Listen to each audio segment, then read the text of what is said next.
Magandang araw sa inyong lahat. Welcome ulit kayo sa channel ko.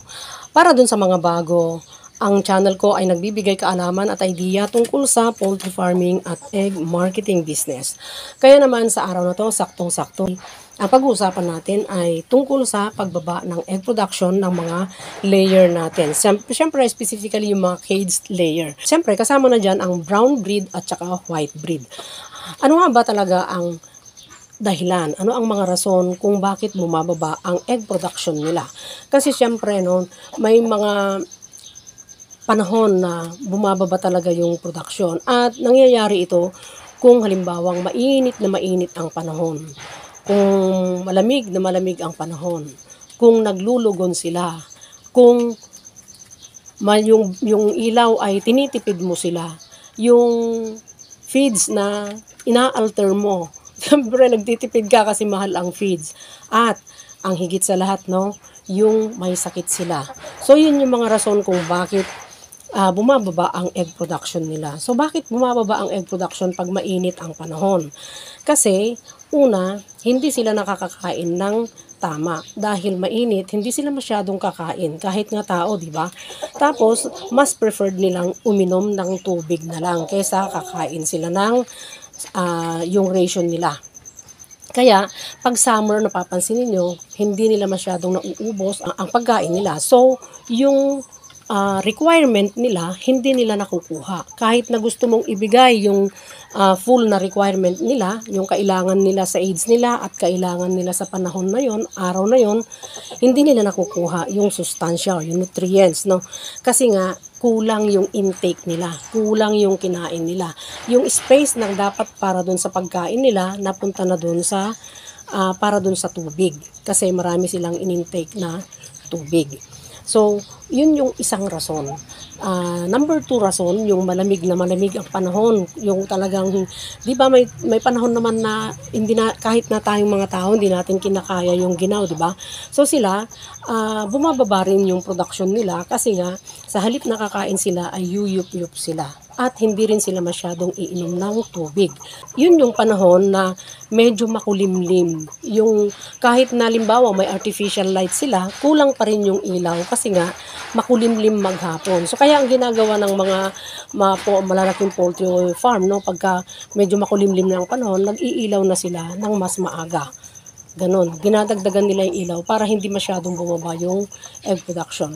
At ang pangatlong reason ay yung tinitipid mo yung ilaw, no? Yung halimbawa, masasabihin mo mahal ang kuryente, may requirement yan. Merong talagang kailangang daylight nila na 14 hours, no? So, pagka tinipid mo yun, di medyo, tapos tipid pa ang pagkain nila, diba? So, bababa ang production. Pero yun ay ano naman kasi dahil nasa human intervention na yun, kagagawan mo na yun, kaya bumaba. Pero yung mga panahon, ganyan, unavoidable yung mga yun na circumstances, yung masyadong malamig, masyadong mainit, gano'n. At saka, ang isa pa na dahilan, no, yung paglulugon, yun ay nasa cycle nila kasi. So, kung naglugon ang mga layer, o kaya molt, no, magmo-molt sila. Kasi may molting period sila na tinatawag. Nasa cycle nila yon. So, pag nag-molt sila, hihina silang kakain, tapos, bababa ang production, syempre. So, yun yung isang dahilan pa. Pero, syempre, yan, para hindi masyadong matagal yung paglulugon nila, yung mga ibang farm, no, nagbibigay ng vitamins, yung MVAA, ganyan, multivitamins and amino acid, ganyan.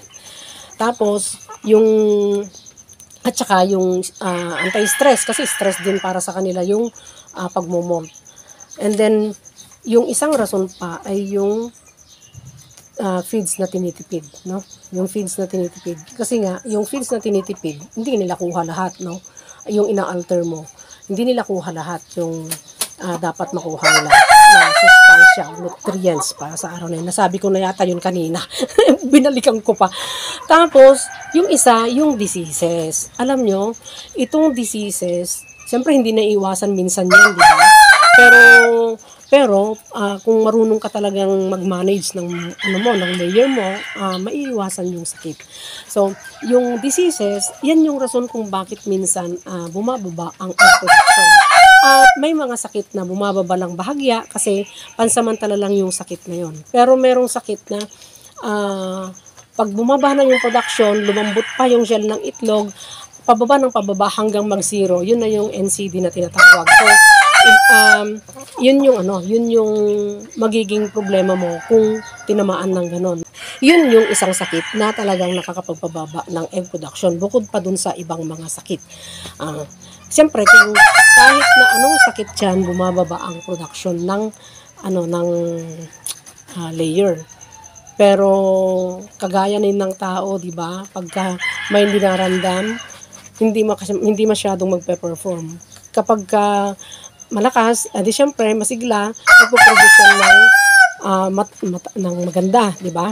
So ganito rin ang mga layer. So para dun sa summer, pagka halimbawa bumaba ang production, may mga remedyo dyan. Pwede kang magbigay ng ng industrial fan para sa kanila during the daytime. Pwede ka rin kung halimbawa hindi sila nakakain maigi, pwede kang magbigay sa kanila ng midnight snack. Halimbawa, kahit ng mga 10 o'clock, magbigay ka before na mag-develop sila ng itlog. Pwede kang magbigay sa kanila, magpailaw ka lang ng mga 30 minutes siguro. Para makain nila yung hindi nila nakain. 30 minutes to 1 hour. Depende dun sa nila. Pero huwag kang mag-extend dun ng sobra. Tapos, pwede ka rin yung halimbawa, yung farm mo napalibutan ng net kasi nga piniprevent mo yung mga wild birds na pumupunta doon, mga kalapati, yung mga mayam, basta. Tapos syempre yung halimbawa yung net na yon puno na ng alikabok, hindi na magsi-circulate ang magandang hangin doon, wala nang ventilation masyado, di ba? So pwede mo i-roll yun pag mainit ang panahon, i-roll mo muna pansamantala para mabigyan sila ng magandang ventilasyon. Tapos yung malamig na panahon naman, yun ang pwede mong gawin doon kasi nga syempre hindi sila masyadong kakain din, di ba? So doon pag malamig ang panahon, pwede kang magdagdag ng ilaw para ma-increase yung daylight nila. At least may stimulate sila na mag-produce ng itlog. Ganon. At wag mong tipirin yung ilaw na yung normal na ilaw dapat nila, di ba? Yung daylight nila tapos yung artificial light nila plus yun, dapat mabuo mo yung required na ilaw requirement nila. Ganon. Tapos yung sa molting, yun, nasabi ko na kanina, di ba? So vitamins, magbigay ka ng amino acid vitamins, saka yung supplement, magbigay ka ng amino acid supplement, saka mga anti-stress, para at least mas mabilis makarecover. And yung diseases, yun, halimbawa, para maiwasan mo yung ganun, na huwag mo nang hintayin na magkaroon pa ng NCD yung mga manok mo, magbakuna ka, di ba? Magbakuna ka. Lalo na pag marami ang manok mo, magbakuna ka. Kasi kung halimbawa, backyard, kagaya ng sa akin, backyard lang. So, hindi ako nagbabakuna dahil nga, kakaunti lang. So, saan ko ilalagay, saan ko ibibigay yung sobrang, di ba? Saan ko ibibigay yung sobrang bakuna ko, di ba? So, baka lalong magbigay ng danger dito sa mga manok ko kung, merong excess dyan. Basta pinapalakas ko na lang sila through yung sanitation, saka yung herbs, gano'n. Yung mga dahon-dahon, gano'n, supplement. Siyempre, dahon pa rin, at salamat kasi hindi pa naman, at sana wag tamaan, hindi naman tinamaan ng sakit. Salamat naman kasi mga paligid namin, may mga bacteria talaga, tinamaan ng peste talaga as in.